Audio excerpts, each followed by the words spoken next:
guys, welcome to Hear Us. Bisa tahu sana sini. Nah, di podcast terakhir kita menjanjikan nih kalau kita bakal datang dengan sesuatu yang baru. Nah, sekarang kita udah datang nih dengan tampilan dan nama yang baru, yaitu Hear Us. Di sini ada Ella, bakal nemenin kalian dan juga para narasumber kece kita, tentunya dengan topik yang menarik, yaitu seputar DBL. DBL ini lagi nge-hype ya di mana-mana. Aku sering lihat di TikTok, di Instagram. Nah, tanpa basa-basi lagi, kita langsung kenalan yuk. Cus. Halo, boleh perkenalan diri? Ya, nama saya Sharon Fantaprianto, bisa dipanggil Sharon. Saya dari tim basket putri SMAK Untung Surabaya.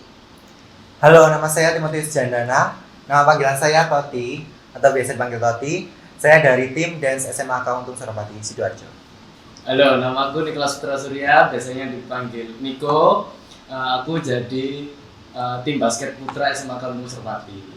Oke, nah jadi bagi yang belum tahu atau mau kenalan lebih jauh, jadi Kak Sharon ini adalah anggota dari tim basket putri SMAK Untung Surabaya. Kak Niko ini adalah kapten dari tim basket putra SMAK Untung Surabaya. Sedangkan Kak Toti adalah anggota tim Marvelous Dance SMAK Untung Surabaya. Jadi mereka ini adalah perwakilan dari masing-masing tim yang telah mewakili sekolah kita tercinta SMAK Untung Surabaya dalam ajang DBL. Nah, ngomong-ngomong soal DBL nih ya, banyak dari kita yang belum tahu apa itu DBL. Menurut kalian DBL itu apa sih? Mungkin dari Kak Sharon dulu. Ya, menurut saya ya, DBL itu tempat di mana siswa-siswi bisa menampilkan bakatnya. Seperti Kak Niko, bisa main basket, dia menampilkan bakatnya basket. Toti bisa dance, dia menampilkan dance.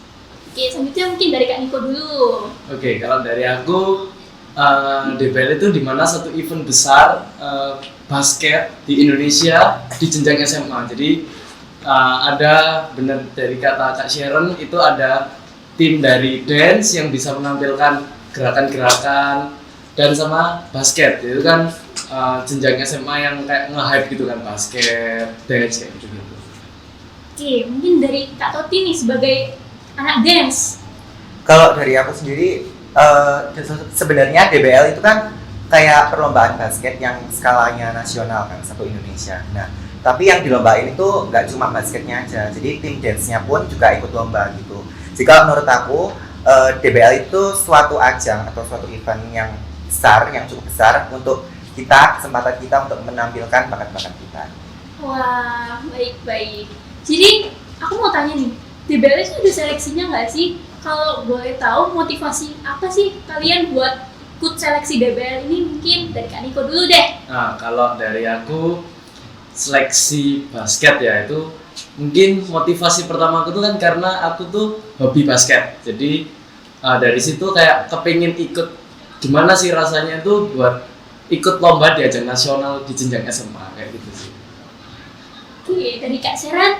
Ya, untuk aku sih, untuk motivasiku untuk mengikuti seleksi itu ya pastinya biar bisa ikut DBL. Karena bagi anak-anak basket dan bisa juga anak dance itu mengikuti DBL itu sudah menjadi kayak suatu pencapaian gitu. Ya, kalau tadi? Kalau aku sendiri sih motivasinya buat ikut seleksi itu sebenarnya dari dulu beneran kepingin ikut dance, cuman karena gak berani aja jadi belum bisa ikut. Terus habis itu pas tahun ini punya keberanian, jadinya akhirnya pede aja, terus sempat didukung sama teman-teman kayak wis ikut aja gitu kan. Jadinya oke, ikut aja, terus ternyata kepilih, jadinya ya puji Tuhan akhirnya bisa nunjukin bakat. Oke, baik. Nah, kalau udah ikut seleksi nih, kalian sudah memutuskan untuk ikut seleksi. Hal apa aja sih yang kalian perlu siapin? Misalnya perlu latihan berulang kali setiap hari. Mulai dari tim dance dulu deh. Kalau buat seleksinya sendiri itu sebenarnya seleksinya itu udah ada pengumuman Hamin 2 bulan sebelum DBL gitu ya. Tapi kayak belum ada diinfoin tuh kayak seleksinya bakalan ngapain gitu kan. Jadinya persiapannya itu ya itu sih paling belajar satu koreo lagu gitu kan untuk ditampilkan pas seleksi.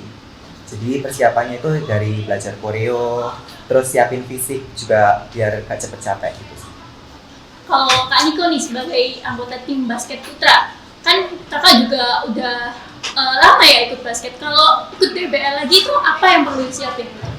Kalau yang pertama sih jelas latihan ya, karena mungkin kita memang dasarnya sudah bisa, tapi kalau kita cuma mengandalkan dari skill basicnya kita nggak bisa ya. Pertama itu latihan, terus sparring, terus sama ini sih latihan fisik biasanya kayak gitu sih. Yeah. Kak Sharon ini kan baru masuk ya ke ajang DBL. Ini hal apa yang perlu disiapin buat seleksinya tuh? Sebenarnya pas seleksi itu kita udah nyiapin kayak dari jauh hari. Ya saya sih juga udah nyiapin dari jauh hari. Lebih ke kayak latihan, sering ikut latihan. Kayak 1 minggu itu bisa kayak 3 kali berturut-turut bisa. Bisa juga ikut klub. Ya, jadi ya latihan mental dan juga fisik untuk bisa ngikutin seleksi dan bisa menampilkan semaksimal mungkin. Oke, baik. Nah, kalian kan udah ikut DBL ya, berarti kalian sudah lolos seleksi DBL-nya ya. Nah, kalian masih ingat gak sih rasanya waktu kalian kepilih gitu, misalnya kayak Toti sebagai anggota dance DBL, gimana tuh rasanya? Kalau aku sendiri sih sebenarnya jujur kaget, soalnya aku sendiri nggak pernah ikut extra dance, terus nggak kenal deket sama yang seniornya anak-anak extra dance gitu kan. Jadinya sempet kaget juga karena kepilih, soalnya pas seleksi sendiri aku juga lihat teman-teman aku banyak yang bagus tapi mereka malah nggak kepilih gitu sih. Kalau dari Kak Sharon sendiri, rasanya gimana sih? Kayak mungkin ada rasa senang atau malah takut? Ada senangnya juga ada takutnya, kayak lebih ke lega, tapi pasti kayak agak takut soalnya banyak pressure yang dibebani gitu. Nah, buat Kak Niko ini kayaknya udah sering ikut ajang DBL ya. Menurut kakak, apakah kayak wah aku sudah pasti kepilih nih? Apa ada hal lain? Mungkin perasaan kakak bagaimana pas itu? Kalau dari aku sendiri sih, pertama itu nggak ada kayak rasa yang kayak aku pasti kepilih, nggak, karena pertama itu kan kita dari tim putra itu nyeleksi itu semua, jadi 3 angkatan, jadi dari kelas 10, 11 sama 12. Nah, di situ kita itu cari ya dari basicnya basket yang anak-anak itu bisa, jadi kayak dilihat gitu loh, jadi kayak anak ini bisa, nah itu baru yang biasanya kepilih. Tapi waktu pembacaan di nama-nama yang bakal dibawa sama pelatih buat ikut di DBL, itu puji Tuhan dapat lah nama Kak Niko itu di awal. Jadi tapi bukan berarti kayak di awal itu langsung kepilih. Kalau di tim putra itu kita selama belum technical meetingnya DBL, kita itu bisa di rolling, jadi bisa aja diganti kayak gitu. Wah, gitu ya ternyata. Nah, kalau buat Kak Toti sendiri nih, kan tadi bilang insecure ya, karena soalnya yang lain banyak yang bagus-bagus. Nah, kan Kak Toti sendiri sudah keterima nih. Hal apa yang disiapin waktu menjelang DBL? Sedangkan Kak Toti ini kan baru masuk anggota dance ya. Menurut kakak gimana nih? Kalau aku menjelang DBL tuh yang disiapin sebenarnya cuman kayak latihan fisik sama sering-sering latihan koreo yang diajarin sih. Soalnya benar-benar kayak banyak banget dan waktunya itu cuman 1 bulan aja, dan 1 bulan itu kita harus kayak persiapin kostum, persiapin koreo, persiapin detailnya juga, terus habis gitu kayak propertinya juga. Jadi benar-benar sebanyak itu dan kita kudu benar-benar berusaha untuk semaksimal. Wah, kerja keras banget ya. Iya. Buat basket putri nih, kalau kan udah kepilih nih, nah yang perlu disiapin itu apa aja sebelum DBL? Ya pastinya ya pas kita sudah kepilih ya 12 orang itu kan 1 bulan kayak seperti ini. Jadi kita itu 12 orang itu ya benar disiapin secara fisik sama mental. Terus itu kayak ada banyak sparring, ada banyak latihan, dan kayak yang sebelumnya itu juga latihannya juga banyak banget, gimana bisa 3 hari berturut-turut, terus istirahat cuma 1 kali, 1 hari maksudnya, habis itu latihan lagi, ya banyak lah latihan gitu. Oke, gitu apa nggak capek ya Kak Sharon? Habis itu sih pernah sakit, habis itu balik lagi. Iya, oke. Lalu boleh nggak sih spill jadwal latihan kalian buat teman-teman sekalian ini? misalnya seminggu berapa kali, hari apa aja, mulai dari jam berapa sampai jam berapa atau sampai malam. Boleh di-share ke teman-teman kita nih. Kalau dari tim putra ya, kalau dari tim putra itu kita latihan itu 3 kali dalam seminggu. Di hari Senin itu dari jam 3 sampai jam kadang setengah 7. Terus sama di hari Rabu sama Jumat. Nah kalau jamnya sama sih. Cuma kalau kita itu meskipun itu tiga kali latihan dalam seminggu itu tapi cuma di lapangan. Tapi kalau misalkan kayak kita fisik terus bonding sama temen itu sendiri. Jadi ada waktunya sendiri kayak gitu. Jadi ya kurang lebih seminggu itu ya bisa 5 kali kayak gitu sih. Itu aja kalau dari tim putra. Kalau tim basket putri gimana nih? Nah, kalau tim basket putri untuk kalau dari sekolah kita cuma latihan 3 kali, yaitu Senin itu dari jam 3 sampai jam 6. Terus ada juga hari Kamis sama Sabtu. Dan untuk hari Jumat itu biasanya ada anak-anak yang klub, dan itu mereka jadi klub. Dan untuk hari Minggu aku juga sendiri ikut klub. Jadi ya itu berturut-turut lah. Keren. Oke, buat tim dance nih, apa ada sendiri atau mungkin sama dengan itu? Kalau tim dance-nya sebenarnya kita latihannya ke lebih fleksibel sih. Soalnya kita nyesuaiin sama jadwalnya anak-anak dance juga, karena kan kita juga sebagai murid ya, jadi pasti ada yang les, ada yang ada acara gitu kan, jadinya pasti nyesuaiin sama jadwal lesnya juga gitu. Jadinya pokoknya targetnya itu 3 kali dalam seminggu gitu. Pokoknya pas pulang sekolah biasanya sampai jam 5 gitu. Baik. Nah, aku kan di sini nonton itu ada di tempat penonton ya. Aku penasaran deh, gimana rasanya menginjakan kaki di lapangan gitu. Rasanya tuh ada manis-manisnya atau malah gimana ya? Mungkin dari Kak Niko deh. Kalau dari aku sih meskipun kayak dari SMP itu udah pernah ikut DBL, tapi tetap rasanya itu selalu deg-degan karena nggak tahu kenapa waktu di DBL itu rasanya itu kan back soundnya itu kan tinggi, jadi kayak volumenya itu selalu tinggi, jadi kayak di situ kita kayak mungkin mentalnya kita itu belum kuat atau gimana, cuma ya seneng aja. Kadang itu juga kita bisa tanding di lapangan yang nasional bahkan internasional ibaratnya, dan tapi ya gitu masih deg-degan. Itu aja sih kalau dari aku. Oh, kalau dari Kak Sharon nih, Kak Sharon itu kan juga main ya kan. Nih, perasaannya waktu menginjakan kaki di lapangan itu gimana? Apakah malah takut atau malah pingin pulang atau gimana? Untuk pas pertama kali ninja itu biasanya pasti gerdeg banget tuh, apalagi ini waktunya untuk main ini, kamu menyiapkan dari tahun lalu, dari bulan lalu, latihan terus untuk hari ini, yaitu main gerdeg sih. Apalagi kayak kita kan pasti pertama kali, kita itu 2 kali main itu pertama kali terus, jadi kayak harus ya seremoni gitu, jadi kayak gerdeg banget, apalagi pas mau mulai pas pemanasan itu bisa keringat dulu gitu. Wih, saya bayanginnya kayak wah banget ya. Oke, buat tim dance nih, tim dance kan mendampingi tim basket ya dari awal hingga akhir ya. Kalau perasaannya Kak Toti itu gimana ya waktu jalan gitu, jeng? Nah, itu perasaannya sebenarnya apa ya? Kayak grogi banget sih.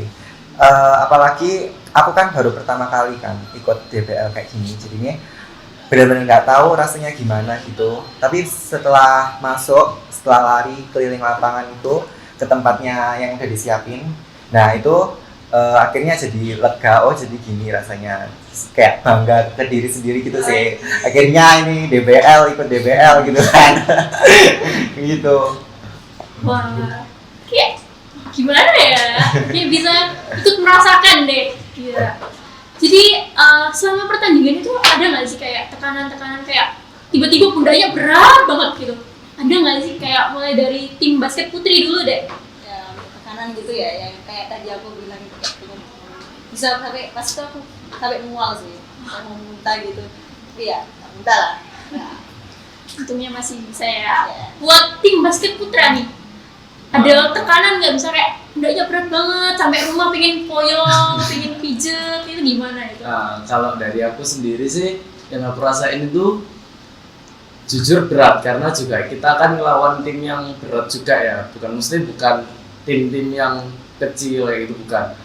Kalau mungkin setelah kita waktu kayak kita habis sap-sapan, nah itu biasa itu kadang kepala itu kayak ngerasa pusing gitu yang pertama, terus kayak kenceng gitu, jadi kayak nggak enak gitu.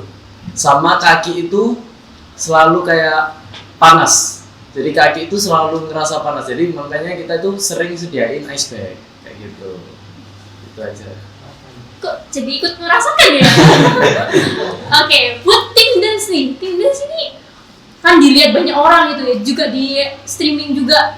Itu ada tekanan banget gak sih di pundak, atau tekanan di harus senyum, harus berekspresi, itu gimana ya Kak Toti? Nah, kalau tekanannya buat tim dance sendiri tuh biasanya apa ya? Misalnya pas lagi di backstage itu ngelihat lawannya kan otomatis, jadi kayak ngelihat dari tubuhnya, terus habis gitu mereka juga ngelihat pemanasannya, ngelihat kostumnya mereka itu buat apa, nervous duluan gitu loh. Ini kayak setelah apa wes pokoknya apa namanya, kudu apa, harus yakin gitu loh. Terus habis itu kalau tekanannya pas udah sampai di arena itu pastinya kayak berdek pol, apa kayak nanti tampilnya bakalan kayak gimana, apalagi selama 4 kali main itu tim dance-nya SMA Kontung Serpat itu disuruh yang pertama terus, jadinya harus benar-benar siap gitu loh jadi yang pertama gitu kan tampilnya. Ini apalagi nanti kalau salah gerakan, terus habis itu kurang poin gitu-gitu sih. Oke, bisa paham. Oke, ini pertanyaan pribadi ya, boleh ya mau ditanyain. Kalian ini habis tanding itu, misalnya habis tim dance juga habis tampil itu ngapain aja? Mungkin pulang itu latihan lagi atau malah tidur gitu? Mungkin dari tim basket putri dulu deh. Untuk pulangnya secara spesifik hari itu atau gimana? Iya, spesifik hari itu setelah tanding, setelah keluar dari stadion DBL deh. Nah, pas itu sih yang pas pertandingan kedua setelah dari DBL ya masih lapar lah, nanti pas itu kalau yang pertandingan pertama ya langsung pulang. Oh, kita juga lihat pertandingan selanjutnya, soalnya kan kalau misalnya baru main itu bisa lihat pertandingan selanjutnya di hari itu.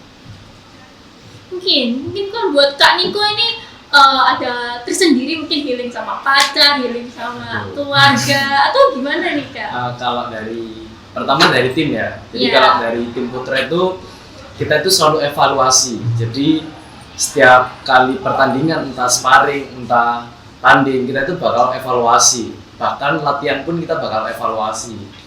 Kalau kemarin waktu DBL itu kita habis tanding itu kita evaluasi, dan setelah itu ya kadang kita tanya dulu ke teman-teman, kayak ke tim itu tanya mau makan bareng, atau kadang kita bawa pulang sendiri. Nah itu kalau udah di rumah sih biasa ya kebanyakan kita itu sering chat-chatan di grup, kayak kadang review game kita tadi kayak gitu-gitu sih. Itu aja kalau dari tim. Tapi kalau misalkan dari aku sendiri, aku tuh selalu suka kalau misalkan habis kalau mau ngelakuin misalkan tanding nih atau sparring, bahkan kalau pulang pun setelah tanding itu dengerin lagu kayak buat tenang biasa, gitu aja. Nah buat dari Kak Toti nih, Kak Toti biasanya habis tampil dance itu kan capek ya, itu habis tampilin itu ngapain? Kayak apa, harus bersih-bersih atau malah belajar? Oh, oke. Kalau aku pribadi sih habis keluar dari arena itu kan jalan ke HIS-nya dulu. Nah, pas perjalanan pulang itu pastinya ngomong-ngomong sama teman-teman tim dance-nya yang lain. Pastinya itu nge-review lagi, kan udah di streaming di YouTube kan. Iya. Nah, itu dilihat lagi. Kita kayak ngelihat, "Oh, ini siapa ini sing salah ini? Siapa sing salah ini?" Terus dari gitu ngelihat gerakannya, apa formasinya udah rapi apa belum gitu kan. Kayak jadi istilahnya kayak nge-evaluasi diri sendiri gitu. Terus habis itu paling itu kalau anak dance tuh biasanya nungguin di Instagramnya DBL tuh kan biasanya di post ya fotonya. betul, Nah, betul. timnya anak dance tuh pasti suka nebak ini siapa ini yang abis gini di post fotonya gitu. Jadi kayak main tebak-tebakan gitu. Terus kalau aku pas sampai rumah itu biasanya langsung kayak mandi, bersihin make up gitu. Terus paling ya belajar dikit lah. Soalnya gimana pun ya nilai pasti lebih penting dari apapun. Baik. Berarti kalian ini ada taruhan nggak sih? Misal kayak taruhan kayak bakal masuk atau enggak? Ini ada nggak? Mungkin dari basket ini ada nggak taruhan kayak gitu? Enggak.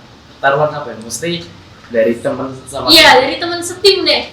kalau kita itu bukan taruhan ya, lebih ke tebak-tebakan aja. Jadi kayak kita itu mesti mungkin bukan tebak-tebakan sih, lebih kayak bangkitin apa ya, pressure lah, bangkitin pressure. Kadang kan kita kalau di tim itu suka ada poin masa meiki kita sih poin lah kayak gitu-gitu doang. Jadi kayak mungkin lebih lah kamu poin juga kayak gitu loh. Jadi kayak kita bonding lah sama lain itu sih. Basket putri ini, Ya, apakah ada kayak gitu? taruhan Iya, taruhan kayak gitu. ada. Oh, ada. Boleh ceritain dikit nih. Pas itu yang kalau menang 2 kali. Kalau dari kapten kita itu mau ditraktir FC. Wah. Jadi terus kalau dari teman-teman banyak banget, apalagi dari teman-teman sekelas banyak itu yang kalau share kalau menang es krim ya. Ya untung. Oke. Keren ya. Oke. Setiap tindakan pasti dapat dipelajari ya kan ya. Kalian ini setelah tampil atau setelah tanding, apa sih yang dipelajari dari DBL ini itu apa? Mungkin dari tim basket dulu deh, benar? Kalau dari aku ya, memang benar kayak setiap apa yang kita lakuin itu meskipun entah itu jelek, entah itu bagus, pasti ada sesuatu yang dapat diambil. Kayak kemarin kita itu meskipun tampilannya kita menurutku jelek, tapi ada satu kayak aku ngerenungin itu gini, banyak yang lebih dari kita, jadi jangan memposisikan kita itu selalu di atas karena banyak yang lebih dari kita kayak gitu. Itu sih kalau dari aku. Nih, kalau dari tim basket putri, Ya. kalau semisal kalau dari Sharon sendiri nih, apa yang dipelajari dari DBL kemarin itu? Kalau dari DBL kemarin itu yang aku pelajari itu kita nggak mungkin bisa sendiri. Kayak contohnya nggak mungkin bisa bawa bola dari paling ujung terus nge-shooting sendiri, itu paling pasti nggak mungkin. Apalagi kan kita kan manusia, pasti nafas bisa habis lah. Jadi kita itu pasti membutuhkan tim-timnya anggota lain ini. Jadi kayak passing terus satu shooting gitu. Jadi semua itu nggak bisa dilakukan sendiri. Oke.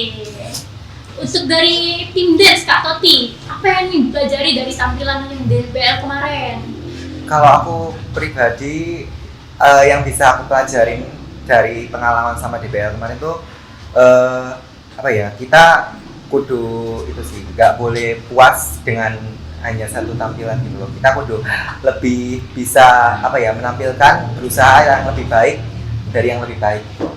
Terus habis gitu aku juga belajar kalau kita itu perlu banget menghargai orang. Jadi kayak aku kan di tim dance sendiri kan bukan menjadi kapten ya. Jadi kaptenku itu ada kapten dance. Nah dia itu bagi aku dia benar-benar kayak orang yang hebat banget. Dia bisa ngehandle semua anggota-anggota timnya dengan baik banget. Kayak meskipun dia nggak berani mengeluh kesahkan unek-uneknya kepada kita semua. Jadi kita harus lebih menghargai karena kita nggak pernah tahu ada di posisinya dia itu kayak gimana. Wah, jadi banyak pelajaran yang diambil ya selama DBL kemarin ini. Terakhir nih, kasih tips dan trik dong buat teman-teman kelas 10 atau kelas 11 yang mungkin berminat masuk DBL. Mulai dari basket mungkin Kak Niko. Nah, kalau dari aku ya, pertama itu jangan pernah capek sama apa yang kalian udah lakuin. Jadi kayak misalkan nih, kalian sudah latihan. Biasanya kalau standarnya latihan sekolah itu memang 2 kali seminggu. Nah, di 2 kali seminggu itu kalian jangan cuma ikut di 2 kali itu aja. Nah, kalian bisa tambahan. Jadi misalkan nih, entah kalian itu bisa ikut klub, entah kalian itu bisa latihan fisik, entah kalian itu bisa pick up game sama bareng-bareng sama teman-teman.